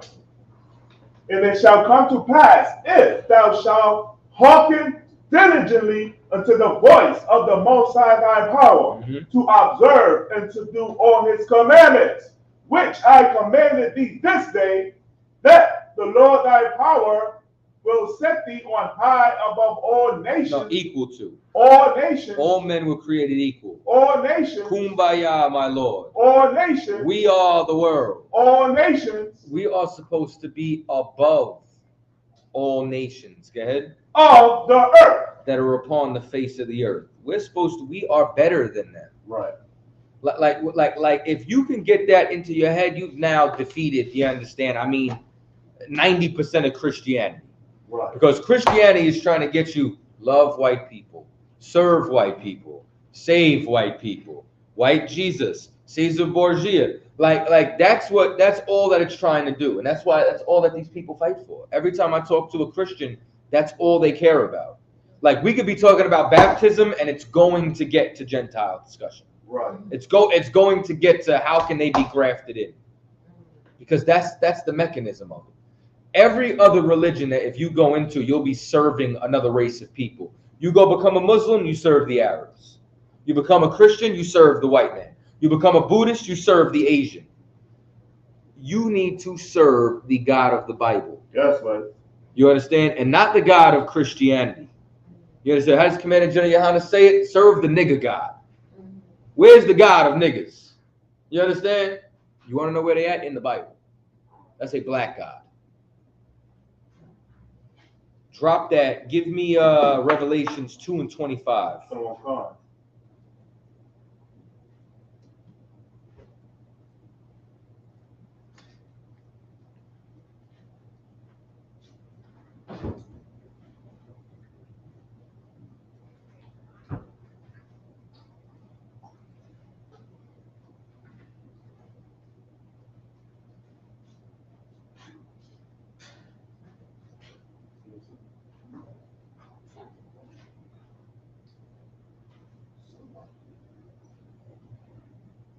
Okay. Salakia, Revelation chapter 2 and verse 25. But that which ye have already hold fast till I come. Good. Verse 26. And what are we holding fast till he comes? We're holding fast to the truth. Good. Verse 26. And he that overcometh and keepeth my works unto the end, Good. to him will I give power over the You nations. understand? We're supposed to want power over the nations. You're not supposed to be sitting there fighting for last place, fighting for equality. We're supposed to be fighting for rulership, for supremacy. That's what they did. You understand? Like, once again, what nation really fought for equality? Show me equality in the world.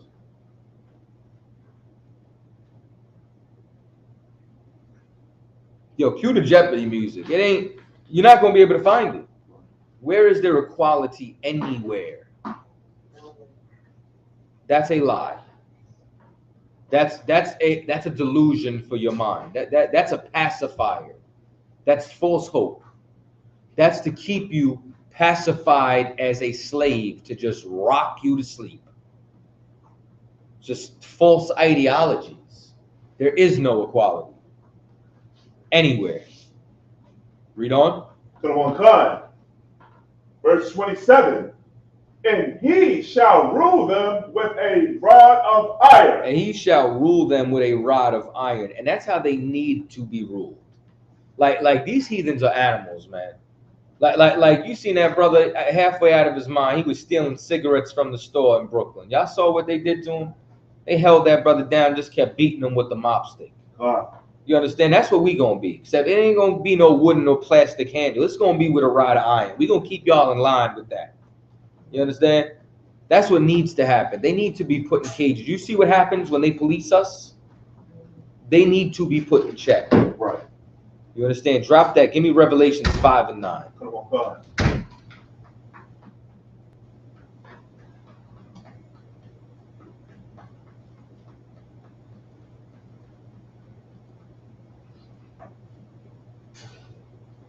Revelations chapter 5 and verse 9. And they sung a new song, saying, Thou art worthy to take the book. Good. And to open the seals thereof. Good. For thou wast slain and hast redeemed us to the power by thy blood out of every kindred and tongue and people and nation. Good. And out of what? And nation. You understand? Meaning, when you come and you take a look at this, right? The Lord redeemed us out of every kindred, tongue, and nation of people. You understand? This is how you know that great multitude that it was talking about in Revelation 7 is us. Right. We're the one that's redeemed. Good?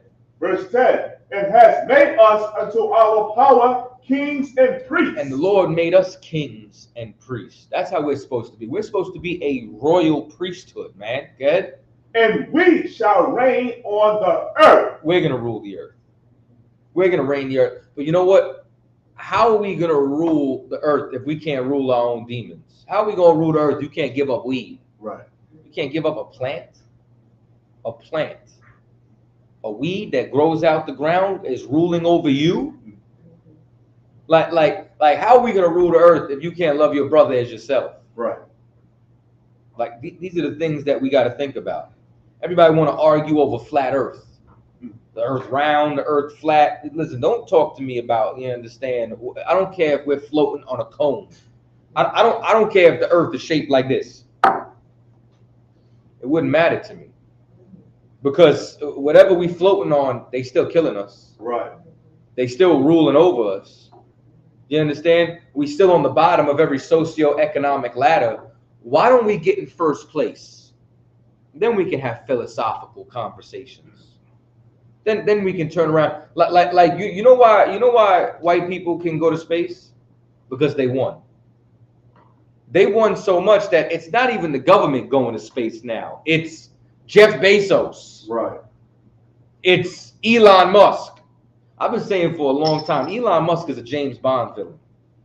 You know what I'm saying? Like you looking at the James Bond movie, that is Elon Musk. You know what I'm saying? It's Virgin Mobile trying to go to space. That's how much wealth, money, power that they have acquired inside of this world. That they could start up a store online, become, you know, one of the richest billionaires in the world, and then say, let's have a space race. I'm going to build a rocket. It's Tuesday. Build a rocket. That's how much power they have. And you want to argue with me over if it's flat, what the firmament is? That's a high argument. You must smoke a lot of weed, Right. and then go into the rabbit hole on TikTok. That's where you go. Drop that. Give me 2nd Ezra 7:7. Oh God.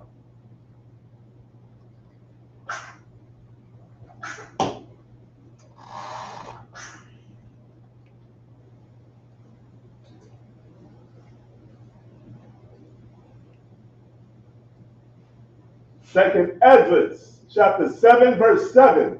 The entrance thereof is narrow, and is set in a dangerous place to fall. Start at 6. Oh God.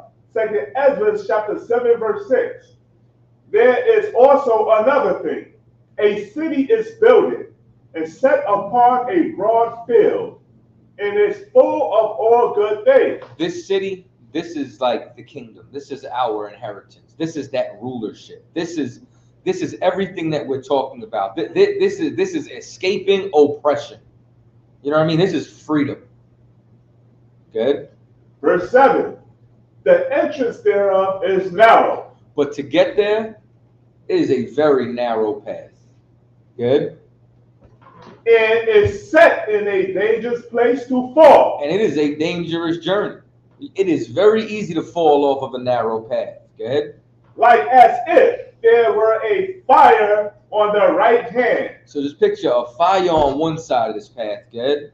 And on the left, a deep water. And a deep water on the left. Danger on both. You could burn, you could drown. You know what I'm saying? Good. Verse 8. And and one only path between them both. Everybody always thinks that there's a million different ways.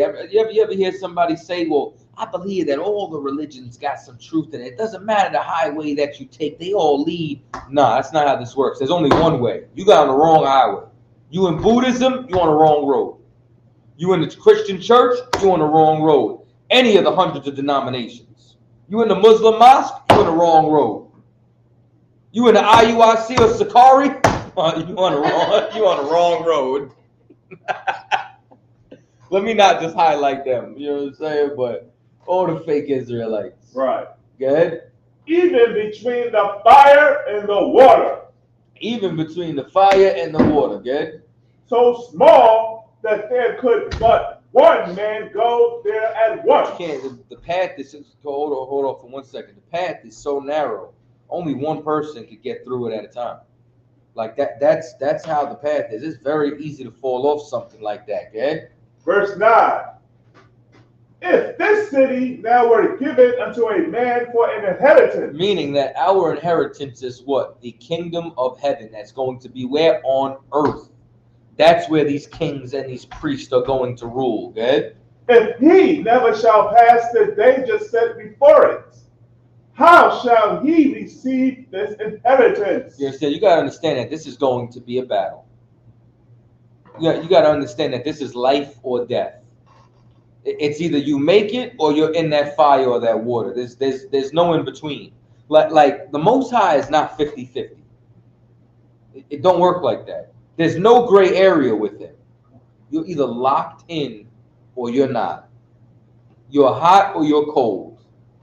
There's no way around it. Go ahead. Verse 10. And I said, it is so, Lord. Then said he unto me, even so also is Israel's portion. Even so is Israel's portion. You understand? Even so is Israel's inheritance. This is how it's set up for us to get back home. You understand? If you want rulership, you're going to have to fight for it. You got a question? No, it wasn't a question, it's a statement. IUIC accepts white people now in their organization. They just might. You know what I'm saying? Like No, I saw them wearing the clothes on the post. Listen, man, that is a wicked play. That is a whorehouse. You understand? Let's drop that. Let's go to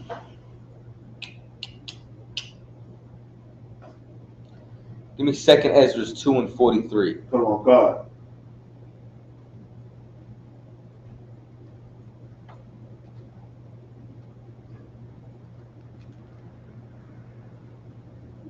Second Ezra, chapter 2, verse 43.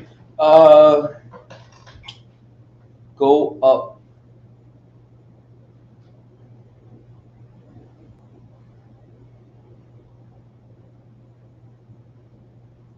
Hold up. 37. Come on. 6. Come on, God. 6. 36. Come on, God. 35. Come on, God. Salakia. Come on. Second Ezra, chapter 2, verse 35. Be ready to the reward of the kingdom. You got to be ready to the reward of the kingdom. And you know how you're ready for the reward of the kingdom? Never stop working. Good? For the everlasting light shall shine upon you forevermore. And that's what we all fighting for. This is supposed to be an everlasting kingdom. Good? Verse 36. Flee the shadow of this world. We have to leave the world and never look back. Good? Receive the joyfulness of your glory. I testify my Savior openly. Good? Verse 37. Oh, receive the gift that is given you, and be glad, giving thanks unto him that hath led you to the heavenly kingdom. You understand? And that's why we say Barakatah Yahweh Yahweh Shah. You understand? Good? Verse 38. Arise up and stand.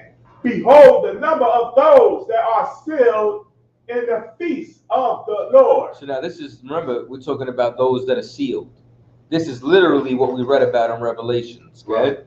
Verse 39. Which are departed from the shadow of the world, and have received glorious garments of the Lord. Now remember, that innumerable multitude was what? They were wearing glorious garments of white. Good? Verse 40. Take thy number, O Zion, and shut up those of thine that are clothed in white. And this is, once again, this is what we saw in Revelations when we received the kingdom. Good? Which have fulfilled the law of the Lord. And now this is another cut to the Christian church, because when they turn around and say that Yahweh Shah fulfilled the law like it was done away with, these brothers and sisters fulfilled the law. Meaning what? They kept the law. Good? Verse 41. The number of thy children, whom thou hast longest for, is fulfilled. Beseech the power of the Lord, that thy people, which have been called from the beginning, may be hallowed. You understand? Meaning what? The children of Israel. That's been his people called from the beginning. Good? Verse 42. I, Ezra, saw upon the Mount Zion a great people, whom I could not number. That was that innumerable multitude clothed in white. Good? And they all praised the Lord with songs. Verse 43. And in the midst of them was a young man of a high You stature, understand? This is Yahushua. This is the king of Israel. Good? taller than all the rest. And upon every one of their heads he set crowns. He said what? Crowns. And that's what we fighting for. You understand? He crowning the 144,000, giving rulership over the planet Earth. Good? And was more exalted, which I marveled at greatly. You understand? And he was more exalted than all of them. Good? Verse 44. So I asked the angel and said, Sir, what are these? Good? Verse 45. He answered and said unto me, These be they that have put off the mortal clothing, and put on the immortal, and have confessed the name of Yahweh. Now are they crowned and receive palms. You understand? Now are they crowned and receive palms. And that's what we're fighting for. We have to go down that narrow path. We have to be able to fight for that. And if we do that, them servants is going to be knocked off them horses. You understand? And they will become servants once more. That's what needs to happen. All right. Any questions online?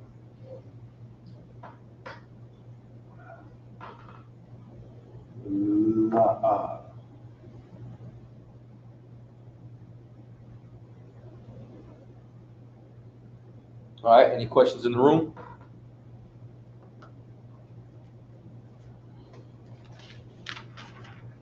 All right.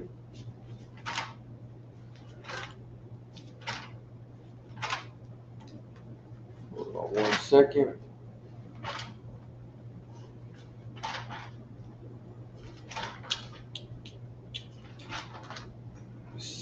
Let me see.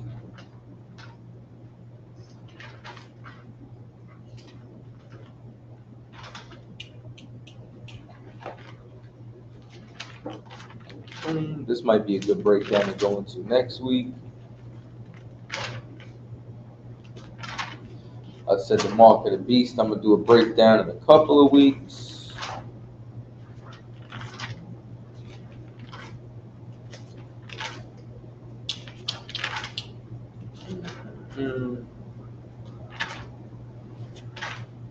I'm looking for one thing specifically. I could probably Google it, but I know I got the breakdown in here.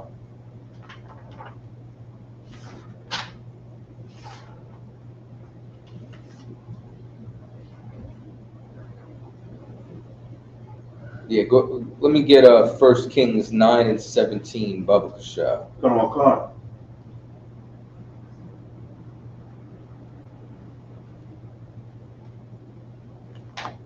I knew I'd find it.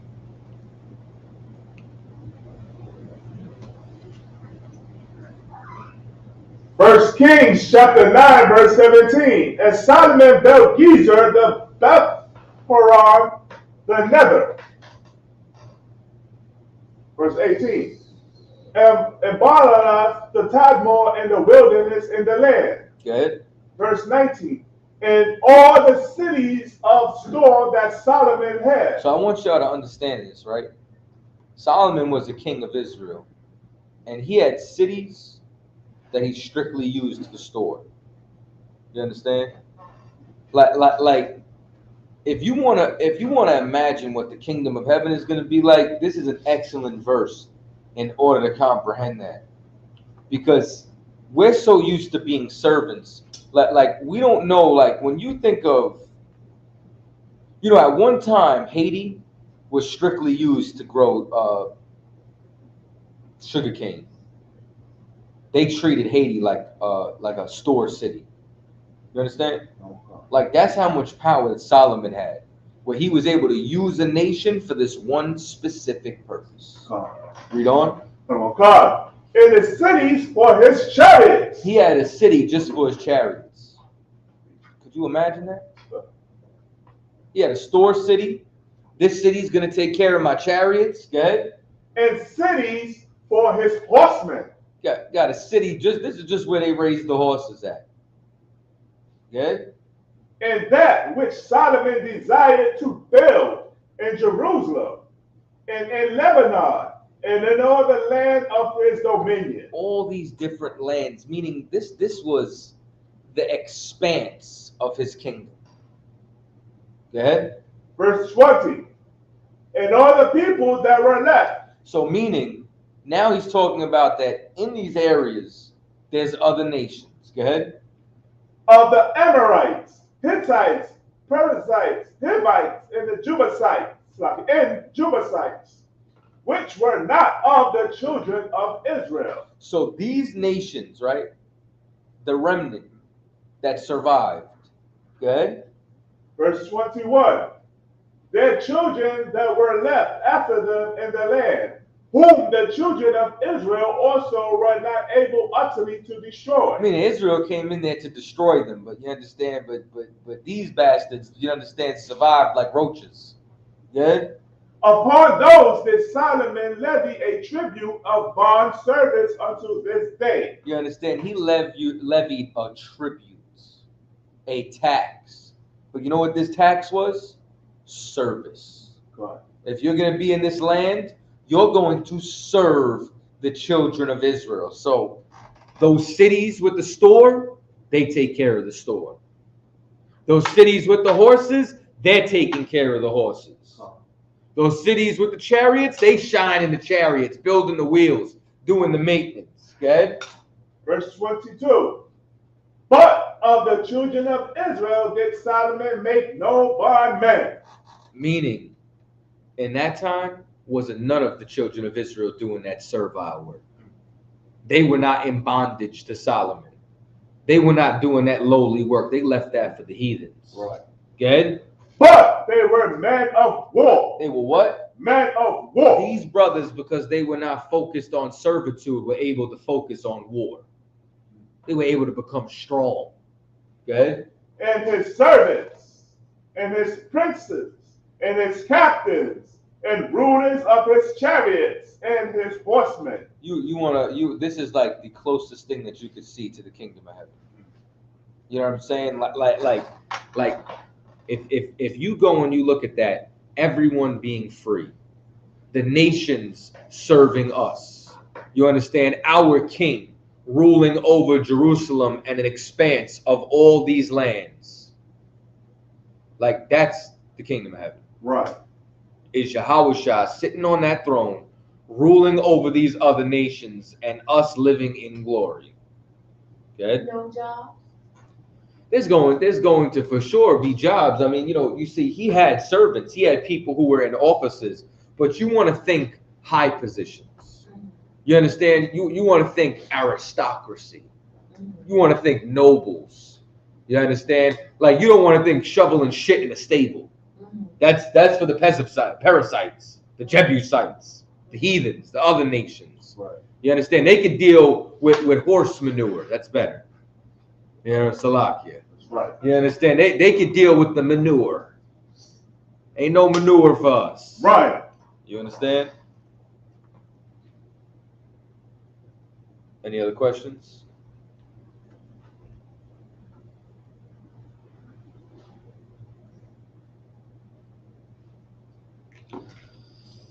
All right, we'll get one more scripture before we wrap up.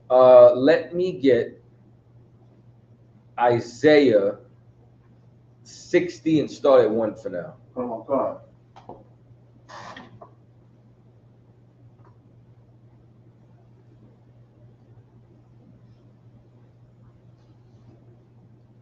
Isaiah chapter 60, verse 1. Arise, shine, for thy light is come, and the glory of the Lord is risen upon thee. Yeah, if you ever heard when they talk about, you understand, the light onto the Gentiles, you understand, this is how Israel's going to be a light to the Gentiles. See, like in Christianity, it makes you think that you have to serve the heathens. We have to go teach the other nations the truth. That's not the light to the Gentiles. Okay? Verse 2. For behold, the darkness shall cover the earth, and gross darkness the people.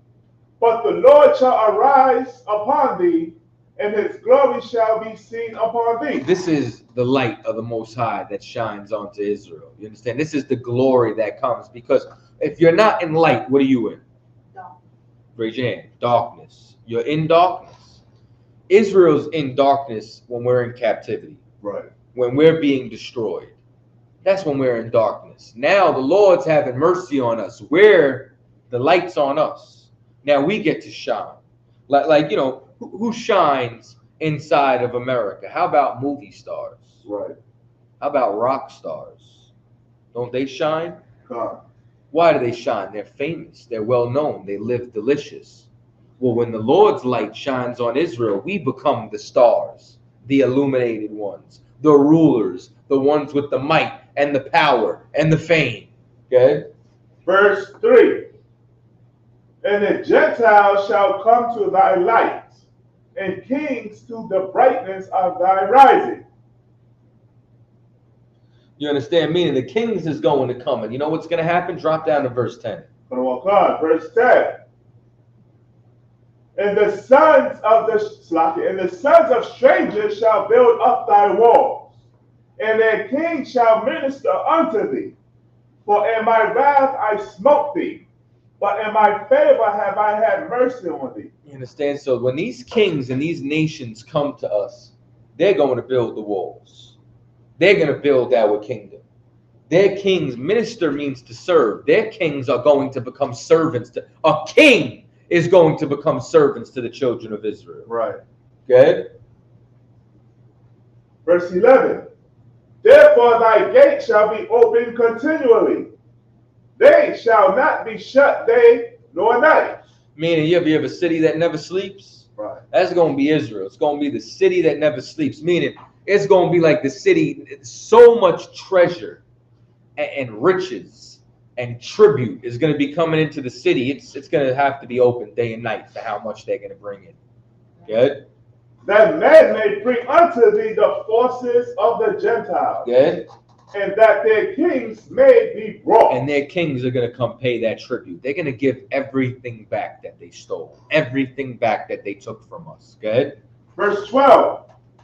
For the nation and kingdom that will not serve thee shall perish. Shall what? Perish. They're going to be destroyed. You understand? Those that wish for me, Yahweh to not rule over them, they're going to be destroyed. Every knee shall bow, and the knees that don't, they're going to perish. Go ahead. Yea, those nations shall be utterly wasted. That's what I want. That's right. I want to see the fall of my enemies. I want to see the rising of this nation. I want to see Yahweh crack that sky with them 200,000 angels, and I want a piece of rulership. Right.